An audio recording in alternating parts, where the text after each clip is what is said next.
Welcome everyone to the Flourishing Workplace podcast. My name is Connie Jacob and I'm here with Dr. Kevin all the way from Ohio.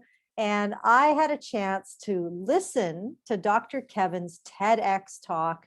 So good.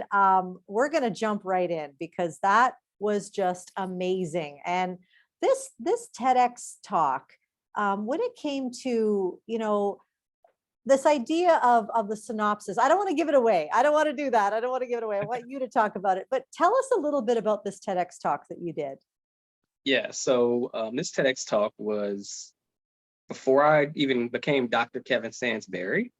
And it actually was leading up into my research that I was doing, and it was entitled The Masks We Wear in the Workplace Masquerade, which is the same title of my dissertation that I got later that year.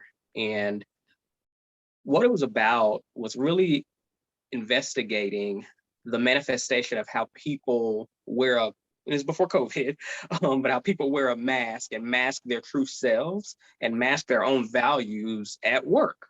And specifically, I wanted to do that in a workplace context because where else do we spend the majority of our time? And where else do we read about on the news every week about something happening about a toxic workplace or something like that? And so I wanted to investigate and inquire about, how do people wear these different masks? Do they?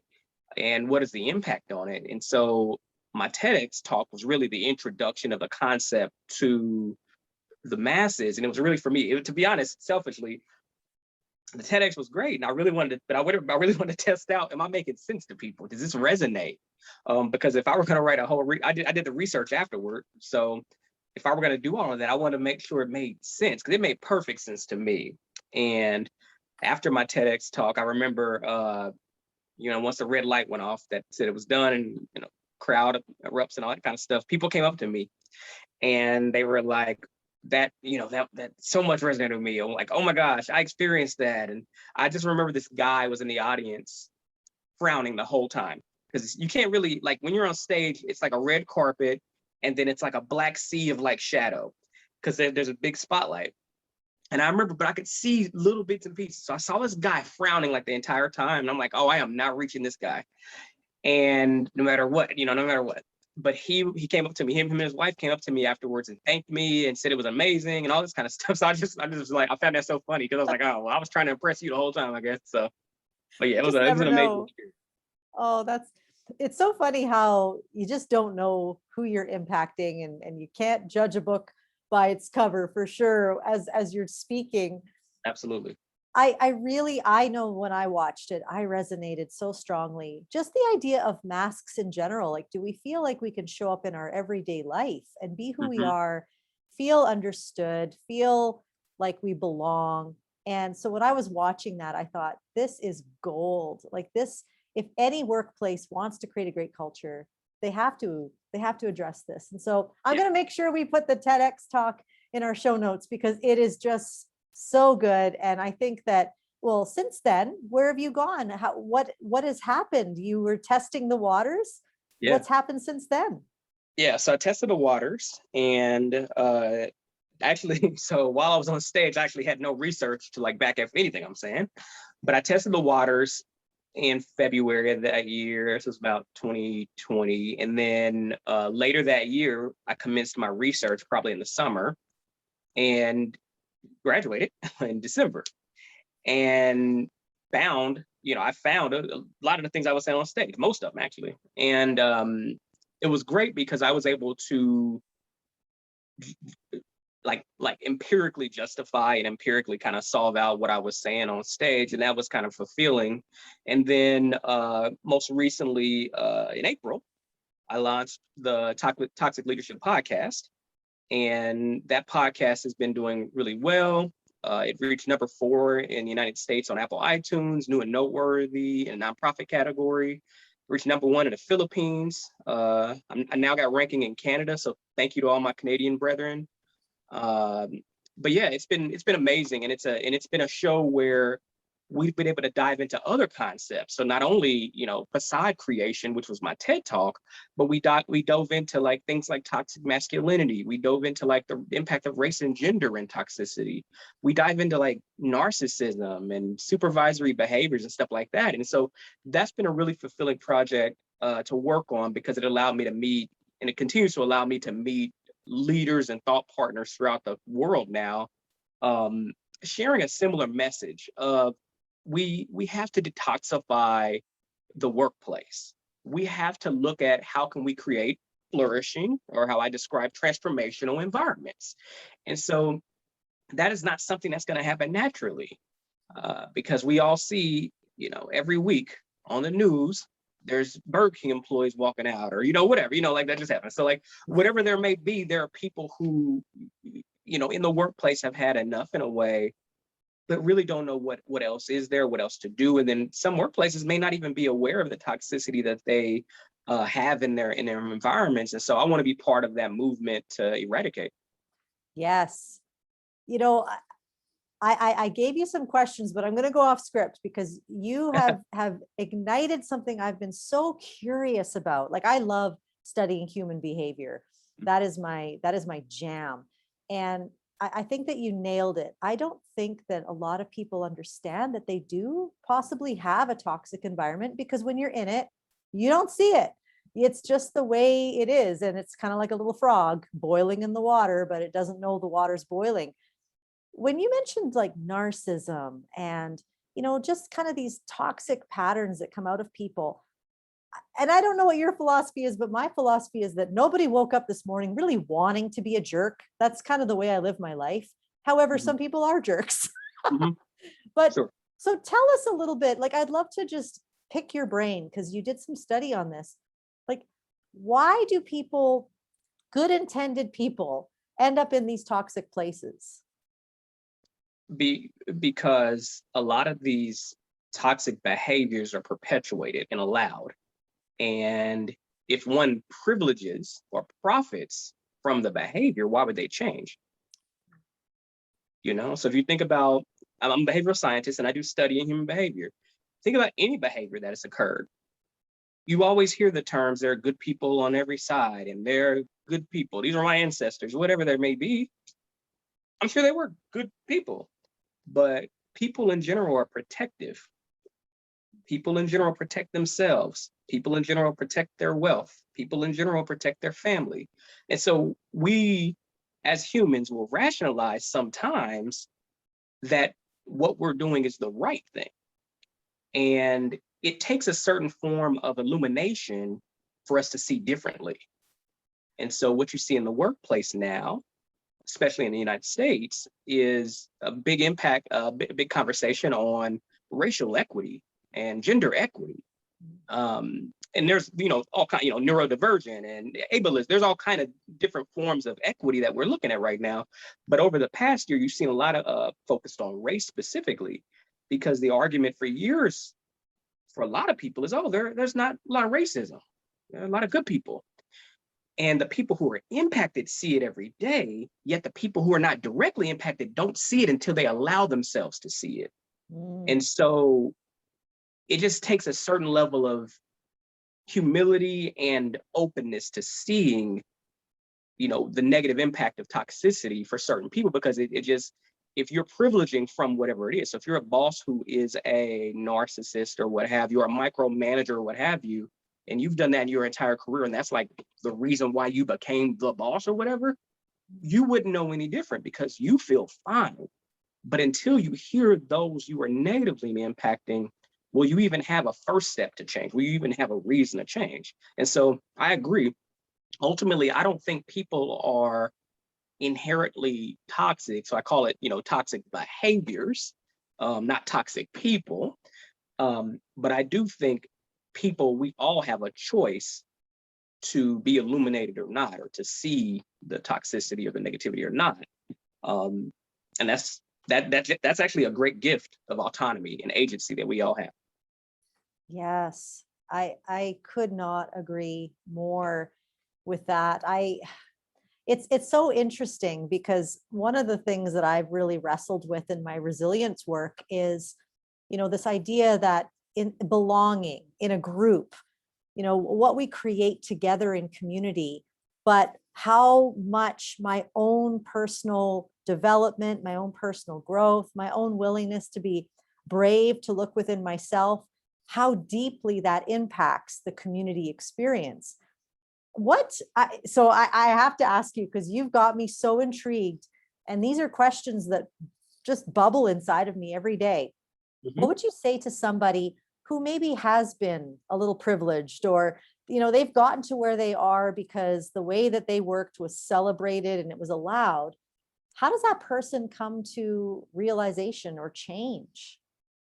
I'm a big, brutally honest type of person. That's the way I think, that's the way I communicate. And so for me, the first step is realizing whatever it may be. So whatever it may be that, like, I'm a man, so I know that there are certain privileges I have over a woman. I know men on average get paid more than women in the workplace. I have to be honest with the data and be honest that those are facts that I'm speaking, right? I then have to be honest with the fact that I will naturally want to protect my positioning and not look at it as I'm a bad person. That's something our brain does naturally first. That's like the first thing your brain does. What makes us different from animals who don't have that executive function that I'm talking about is we actually have the opportunity to go above and beyond the amygdala. We have the opportunity to go and be above and beyond survival. And so if I jump out of fight, flight, freeze, or whatever, if I jump out of those natural protectionism kind of reactions that my brain is doing, I can think further and say, okay, equity. Let me think about equity. Let me think about belonging. There's not a lot of opportunity to think about equity and belonging if I'm operating out of fear.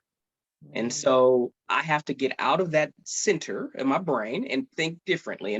But again, the difference is I can't act like it's not there. Like, we can't act like bias doesn't exist. We can't act like protective mechanisms don't exist. They do naturally. And I think people, if you understand that and make peace with the fact of, hey, guess what? That makes you human. But what else makes you human is we can go beyond that. That primary cognition. We can go beyond that. And we can take a step back and say, wow, am I protecting myself? Am I guarding something? Are some of these behaviors that I'm doing counterproductive to the whole? Because again, naturally, we don't think about the whole. Naturally, we think about ourselves. And so, you have to put yourself in that mindset and be honest and really, it's like Dr. Kahneman's work of slow thinking and fast thinking. You have to really engage in slow thinking to get to that point and allow your neofrontal cortex to do its job, which is more executive functioning and more logical functioning in that way. I love it. I love it. Getting curious, would you say? Definitely. Allowing yourself to get curious, deep thinking. I love how you brought that up in our fast-paced, get things done yesterday world, especially in business.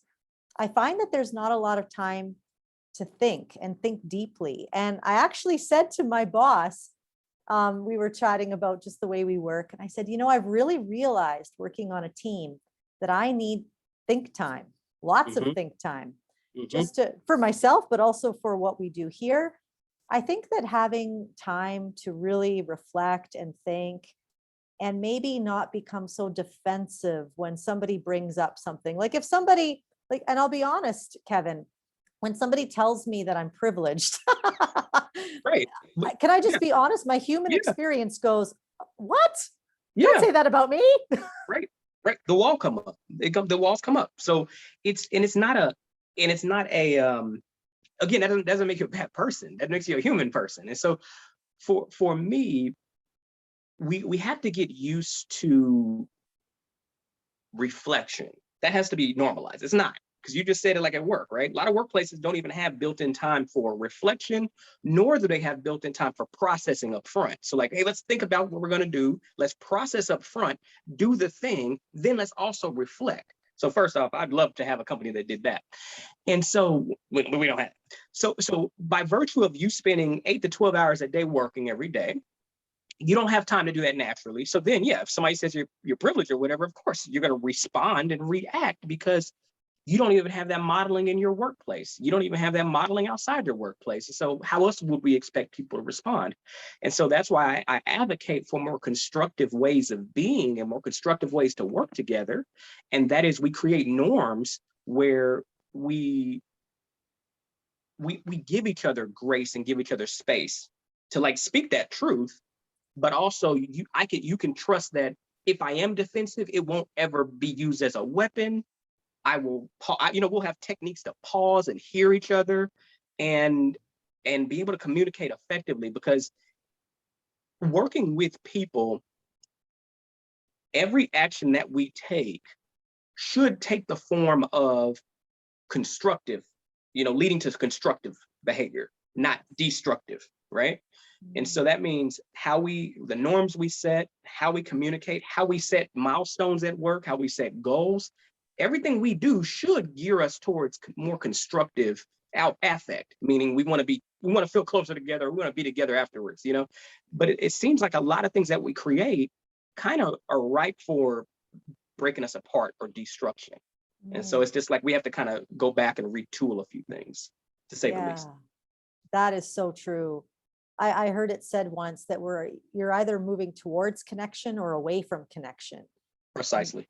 And one of my personal kind of reflections is when somebody says something to me that makes my wall go up, I do go through a little bit of an inner process myself that talks myself through, how can I move towards connection with this person? Well, that might mean me asking, tell me more. What do you mean? Exactly. Why do you believe that about me? I would love to know. Just having more of an open, curious heart than, excuse me, did you just say that to me?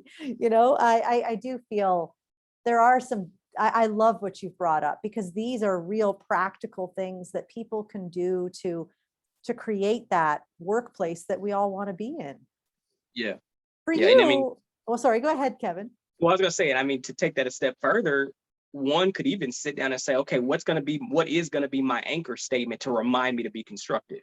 Like, maybe my statement is, oh, that's interesting. And that's like a trigger for me to like not respond, but still have a reaction, it's like, so they don't, oh, that's interesting, thank you.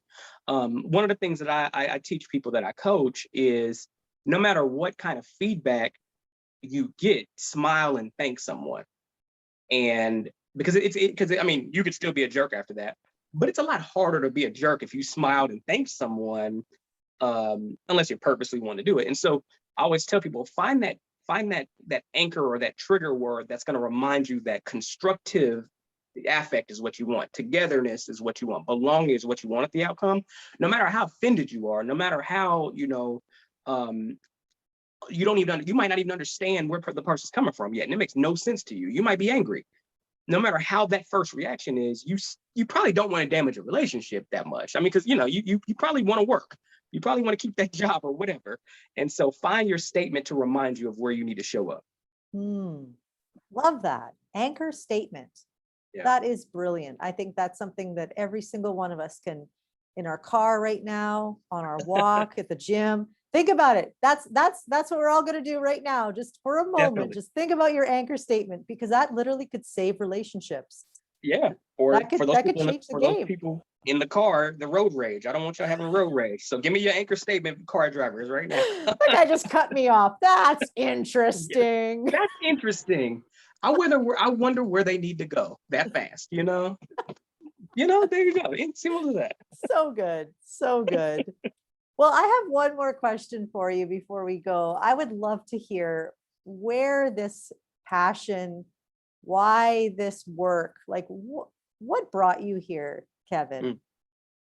So I tell the story a lot because people ask me this, because it's always curious. So I'm a behavioral scientist, and I study something called the dark side of leadership. And in the research, it primarily focuses on things like abusive supervision, Machiavellianism, narcissism, corporate psychopathy, and a lot of other toxic leadership type traits. To boil it down in brief, I originally wanted to study serial killers and abnormal behavior. And that's actually what I went to college for originally. And I wanted to do that. I don't know. I'll tell people, I don't know what happened. And it might have been me up at 3 a.m. or something, researching or something like that. And I probably got creeped out. I was like, nah, I don't want to do serial killers anymore. But I was so far into the passion and into the abnormal psychology space that I found another avenue, and that's business. And so the funny thing was, the leap to serial killers to like the business world wasn't that large, because some of those traits actually are similar. You think about corporate psychopathy and stuff like that. And so anyway, I got really passionate about it academically, and I had a curious mind about aberrant or behavior that is not that's abnormal. And so I then started doing that.